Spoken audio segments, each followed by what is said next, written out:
Baik, Assalamualaikum warahmatullahi wabarakatuh. Ibu-ibu, apa kabar? Waalaikumsalam warahmatullahi wabarakatuh. Ya, Tat, silakan dimulai. Baik, seperti biasa kita akan mulai dengan pembacaan surat Al-Fatihah ila hadratin Nabi Muhammadin sallallahu alaihi wasallam wa alihi ashabihi aswajihi wa dzurriyyatihi wa ahli baitihi at-thayyibin at-tahirin wa sahbihi akramin al-mu'adadin wa aswajihi at-tahiratin mu'minin tabi'in lahum bi ihsan ila yaumiddin summa wassalamu ila ruhi al-imam Ibnu Hajar al-Asqalani رحمه الله نفعنا به وبعلومه في الدارين آمين بسر الفاتحة أعوذ بالله من الشيطان الرجيم بسم الله الرحمن الرحيم الحمد لله رب العالمين الرحمن الرحيم مالك يوم الدين يا نعبد ويا نستعين اهدنا الصراط المستقيم صراط الذين أنعمت عليهم غير الضالين Alhamdulillah wassalatu wassalamu ala Rasulillah wa ala alihi wa sahbihi wa mawalah amma ba'du.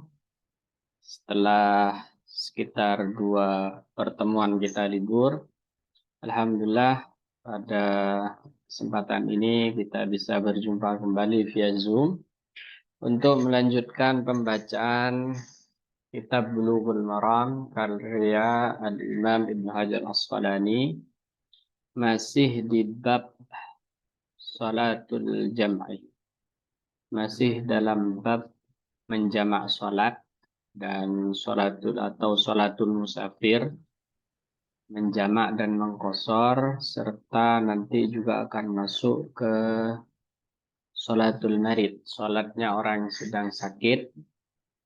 Meski agak terlambat kita baca sebagai bentuk usaha untuk istiqomah dan juga mengambil berkah dari hadis-hadis Nabi. Baik, kita sampai ke pembahasan Wa'an Anasin. Kalau tidak salah ya. Ya. Wa'an Anasin, dan diriwayatkan dari sahabat Anas, Anas bin Malik, pembantu Rasulullah. Karena Rasulullah sallallahu alaihi wasallam, Nabi sallallahu alaihi wasallam idza irtahala, jika berangkat bepergian, qabla an tazigha syamsu, sebelum matahari bergeser, belum masuk waktu zuhur, berarti sebelum matahari bergeser sedikit dari dari dari langit, dari jam 12 itu, akharat zuhrah, maka Nabi akan mengakhirkan zuhur ila waqtil asri, sampai waktu asar. Jadi kalau Nabi musafirnya sebelum masuk zuhur, maka biasanya Nabi akan jamak takhir, kira-kira begitu. Tsumma nazalah, kemudian Nabi turun, fajama'a bainahuma. Maksudnya Nabi mampir atau singgah dulu, fajama'a bainahuma, kemudian mengumpulkan antara zuhur dan asar. Faidza zaghatis syamsu, tapi kalau musafirnya itu matahari sudah mulai bergeser ke barat, qabla yartahila, sebelum Nabi melakukan perjalanan, sholat zuhrah, maka Nabi akan sholat zuhur, tsumma raqibah, kemudian Nabi akan menunggangi kudanya. Maksudnya adalah bahwa jamak itu boleh diakhirkan, boleh juga diawalkan. Kalau diawalkan berarti di waktunya zuhur, kalau diakhirkan berarti di waktunya asar, seperti itu. Pilihan ini. Cuma afdalnya jika memang musafirnya sebelum masuk waktu zuhur, maka biasanya Nabi akan mengakhirkan. Wa fi riwayatil Hakim muttafaqun alaih. Hadis ini disepakati oleh Al-Bukhari dan Imam Muslim. Wafi riwayatil Hakim dan dalam sebuah riwayat Imam Al-Hakim fil Arba'in dalam kitab Al-Arba'in bi isnadis sahih dengan sanadnya yang sahih sallat dhuhra wal asra thumma rakibah. Kalau mau musafirnya itu sebelum matahari sudah mulai bergeser, maka biasanya sholat duhur dan asar summa rakibah, artinya ditakdim, didahulukan.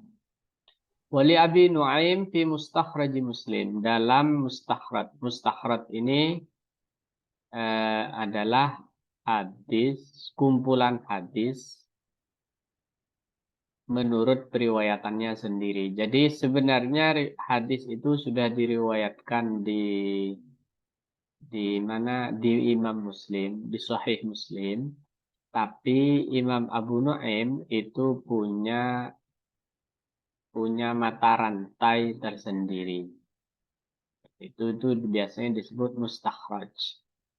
Mustakhraj. Yaitu mustakhraj ini fungsinya apa? Kan sudah ada, ngapain dihadirkan jalan yang lain. Oh, itu gunanya untuk memperkuat.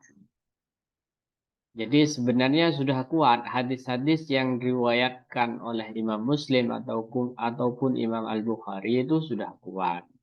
Tapi ketika beberapa imam lain memunculkan hadis yang sama namun dengan silsilah dan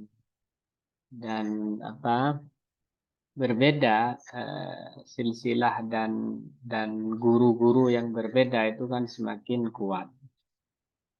Artinya hadis ini gak hanya ada di Bukhari Muslim loh, tapi juga di Abu Nuaim, kira-kira begitu. Jadi fungsinya untuk memperkuat posisi sebuah hadis. Karena kana fi safarin. Kalau Nabi dalam sebuah perjalanan, fazalatis syamsu. Kemudian matahari sudah mulai bergeser ke barat, sholat dhuhra wal asrah jami'an. Maka Nabi sholat zuhur dan asar semuanya. Tummartahalah, kemudian Nabi berangkat. Ya tadi. Jadi ini riwayat banyak ya dari Anas, dari riwayat Imam Al-Hakim ataupun juga Abu Nuaim. Ini isinya adalah kalau berangkatnya sebelum duhur, afdalnya adalah takhir. Kalau berangkatnya setelah zuhur, afdalnya adalah takdim. Karena dianggap sudah masuk waktu. Gitu ya.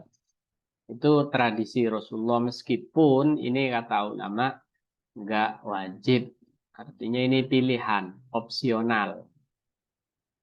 Wa'an Mu'adz, dan diriwayatkan dari Sayyidina Mu'adz bin Jabal radhiyallahu ta'ala anhu qalah. Sayyidina Mu'adz berkata, kharajna ma'a Rasulillah. Kami keluar bersama Rasul SAW fi ghazwati Tabuk, di perang Tabuk. Nah, ini sama dengan riwayat yang di atas ya, sama-sama di perang Tabuk. Perang Tabuk itu seperti yang kita ungkapkan di pertemuan sebelumnya adalah perang terakhir Rasulullah, dan itu adalah pergesekan pertama dengan Bizantium, dengan Kristen, dengan Romawi Bizantium. Jadi Romawi dulu kan ada dua, ada Romawi Timur, ada Romawi Barat. Romawi Barat yang sekarang itu di Roma, di Italia. Romawi Timur itu dulu di Turki sampai ke Syria sekarang. Itu dulu di bawah kekuasaan negara superpower Bizantium Romawi. Nah, Tabuk adalah adalah pergesekan pertama antara kaum muslimin dengan kaum Kristen. Katanya kaum Kristen itu atau Romawi itu tentaranya berjumlah 40.000, sementara Islam 30.000. Jadi beda 10.000. Namun ini nggak sampai duel, nggak sampai pertempuran sengit ya, karena Bizantium kemudian menarik tentaranya. Tapi itu sudah pukulan telak, dan akhirnya orang-orang Romawi itu sudah tidak menganggap remeh Islam lagi, bahwa Islam, kaum muslimin, Nabi Muhammad itu gak bisa lagi dianggap sebagai sebuah underdog, sebuah kekuatan yang gak perlu diperhitungkan. Tidak, semenjak Tabuk itu mereka membuka mata gitu ya, bahwa oh ternyata ini kekuatan baru yang patut diperhitungkan seperti itu. Dan di sini juga menunjukkan apa mukjizat Nabi. Di antara mukjizat Nabi itu kan nusirtuh masih rota syahar. Kami di kata Nabi nusirtuh, saya itu ditolong oleh Allah dalam sebuah peperangan sejauh perjalanan sebulan. Artinya waktu perang masih lama, musuh itu sudah keder. Itu diantara apa mukjizat untuk Rasulullah. Jadi secara psikologis, orang yang mau berperang dengan Nabi itu sudah mengalami tekanan, sudah stres duluan. Itu salah satu apa namanya keistimewaan Nabi. Meskipun semua perang Nabi itu dimenangkan berdasarkan strategi yang memang jitu. Gak melulu kemudian itu murni pertolongan Allah gitu. Gak begitu juga. Karena kalau begitu nanti Nabi itu gak ada yang bisa ditiru. Jadi Nabi itu manusia. Iya memang dia ditolong oleh Allah. Tapi semua perilakunya itu berdasarkan strategi. Semua perilakunya itu berdasarkan apa? Hitungan-hitungan kemanusiaan. Seperti itu. Jadi Nabi itu nggak bisa dipandang kemudian dia adalah manusia super. Nggak begitu juga. Dalam buku-buku Maulid itu biasanya disebut Syarun lakal bashar. Nabi ya manusia tapi tidak seperti manusia biasanya. Nabi sakit, Nabi makan, Nabi tidur, Nabi menikah, Nabi ya, semua yang dialami manusia, cobaan, kelaparan, tekanan psikologis, stres, apapun yang dialami manusia ya Nabi mengalaminya. Kalau nggak begitu nanti umatnya apa yang bisa ditiru oleh Nabi? Oh, nabinya super kok, Superman, manusia super nggak bisa ditiru akhirnya. Makanya Nabi itu harus dipahami sebagai manusia dan dia mengalami kesulitan-kesulitan hidup, tantangan-tantangan hidup, cobaan-cobaan hidup sebagaimana layaknya manusia. Bahkan Nabi lebih berat karena ada hadisnya. Asyaddukum bala'an al-anbiya, thummal awliya, thummal amsal fal amsal. Paling berat cobaan itu ya para nabi.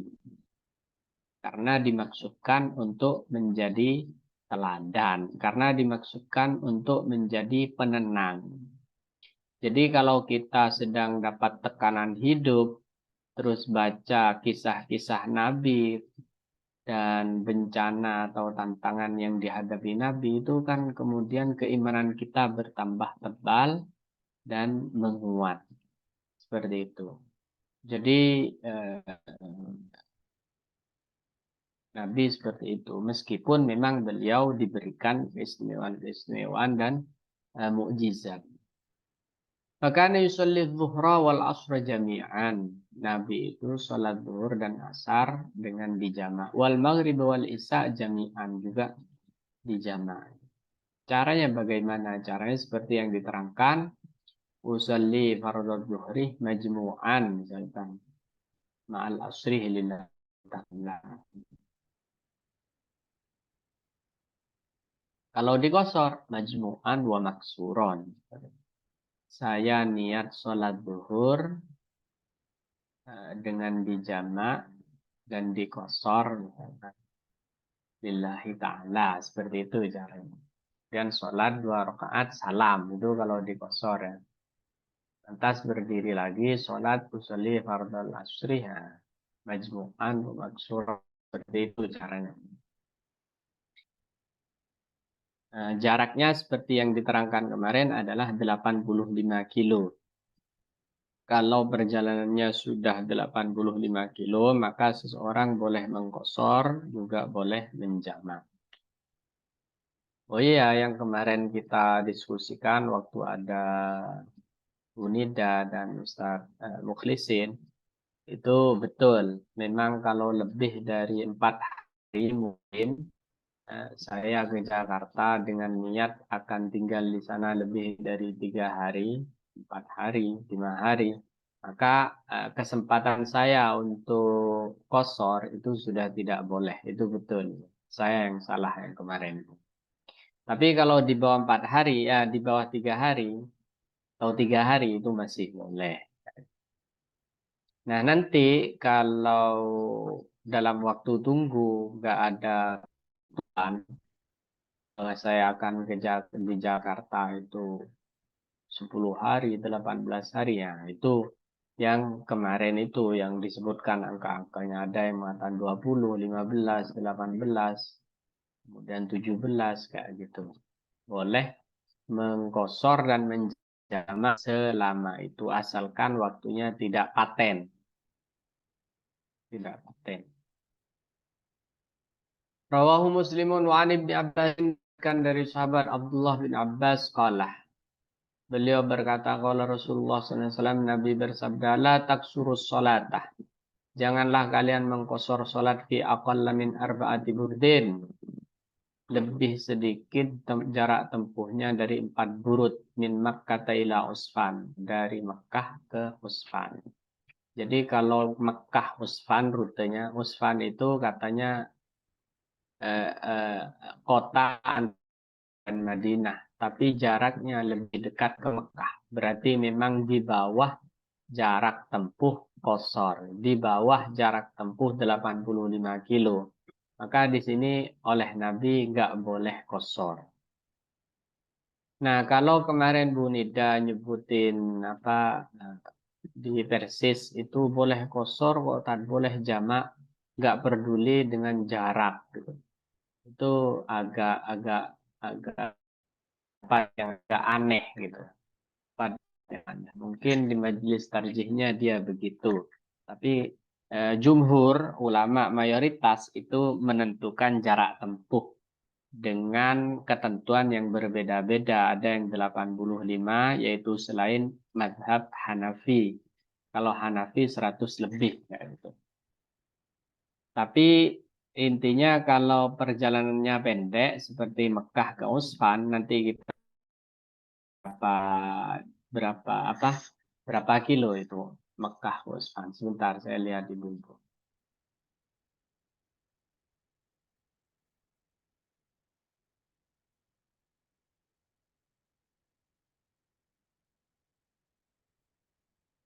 Ya, Mekah Usfan itu 74 kilo. Memang belum 85. Seperti itu ya. Jadi jarak itu juga dibahas oleh ulama. Entah mungkin di Persis itu dianggap hadis dhaif karena memang di sini sanatnya dhaif gitu. Bi isnadin dhaif ini ada. Rawahu Daruqutni bi isnadin dhaif. Wa sahih annahu mauquf. Tapi ada pendapat lain itu mauquf gitu. Kata akhrajahu Ibnu Huzaimah. Jadi yang dhaif ini kemudian diperkuat oleh hadis-hadis yang tadi. Ada yang Mailani, ada sama Rohil kan banyak itu ya. Hadis-hadis yang sebelum ini. Wan Jabirin dan diriwayatkan dari sahabat Jabir radhiyallahu taala anhu qalah Jabir berkata qala Rasulullah SAW Nabi bersabda khairu ummati sebaik-baik umatku alladzina adalah mereka yang idza asa'u berbuat buruk istighfaru mereka meminta istighfar.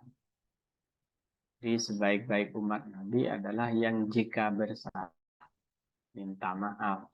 Wa idza safaru kalau mereka bepergian kosoru aftaru mereka mengkosor sholatnya wa aftaru dan mukel wa aftaru dan tidak berpuasa atau membatalkan puasanya. Futur. Jadi membatalkan puasa kemudian mengkosor itu salah satu hadiah dari Allah bagi umat ini agar mereka mengalami apa yang namanya apa kemudahan di dalam beragama. Jadi itu termasuk kemurahan Allah. Karena kemurahan Allah ibarat kata orang tua ngasih hadiah, ya yang baik memang diterima, gitu. Bukan ditolak. Wah, enggak, saya sehat walafiat, saya segar badannya, saya enggak mau mengkosor, gitu. Maka itu seperti menolak hadiah dari Allah.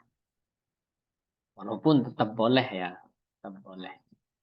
Karena yang dimaksud dengan kosor ataupun membatalkan puasa futur itu adalah hadiah dari Allah untuk umat ini.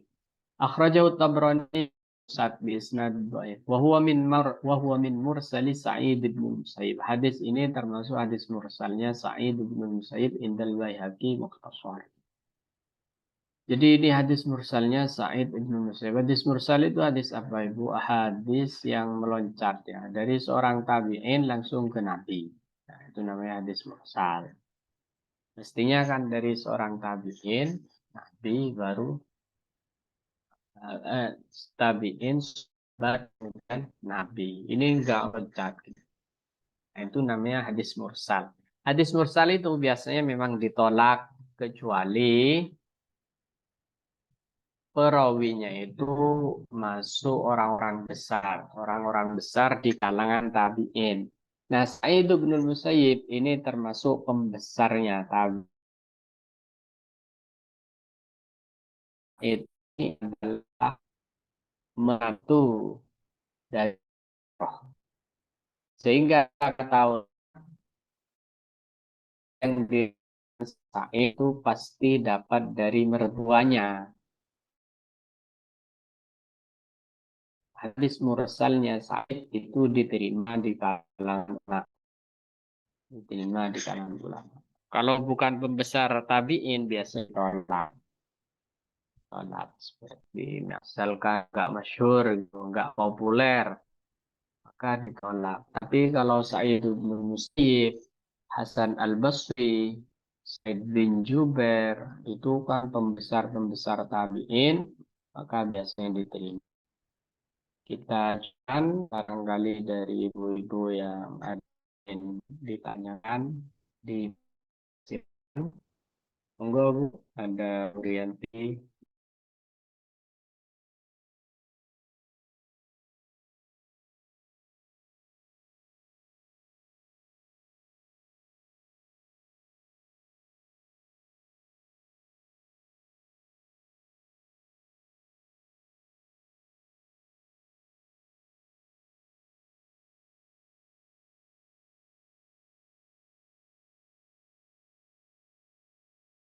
Monggo, silakan.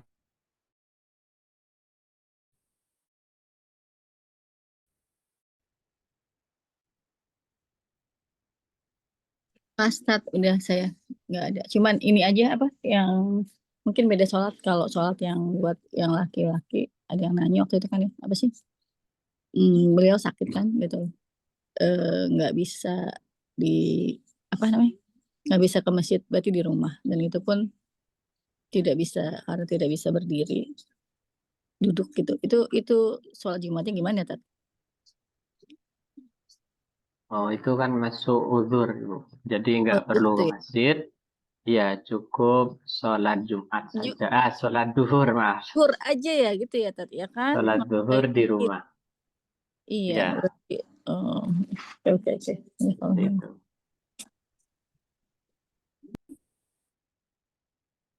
Ibu Fukoka, Bu Rika, apa kabar? ini uni. Ya, Bu.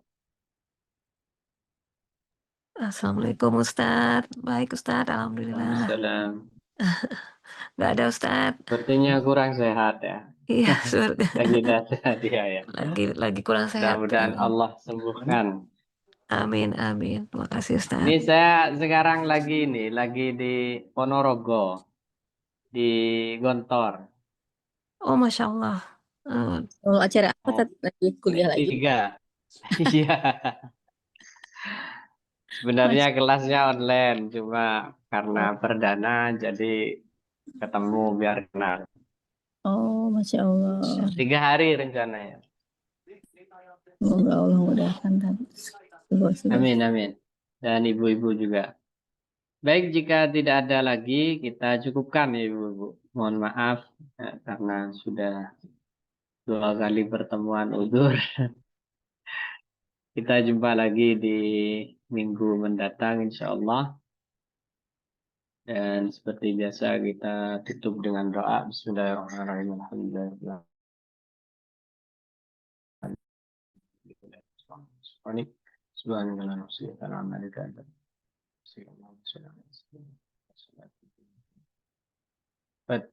وتقضي لنا بهدي الحجاب واحنا بهدي الإنسان غير خير. اللهم انفعنا ما علمتنا وعلمنا ما ينفعنا وزدنا علما وزدنا علما. اللهم ارزقنا فهم النبي وحفظ المرسلين والحمد. اللهم اهدنا بالعلم وزدنا بالعلم. اللهم لا تدع في مجلسنا هدى ذنبا الا غفرت ولا هما الا فرجت ولا مريضا الا شفيت بينا الا غفرت. ربنا هب لنا من ازواجنا وذرياتنا قرة اعين. ربنا هب لنا من لدنك ذرية طيبة انك سميع الدعاء. اللهم اجعلنا ولدنا وجعلنا خير ولد جنة. ربنا اتنا في الدنيا حسنة وفي الآخرة حسنة. الفاتحة.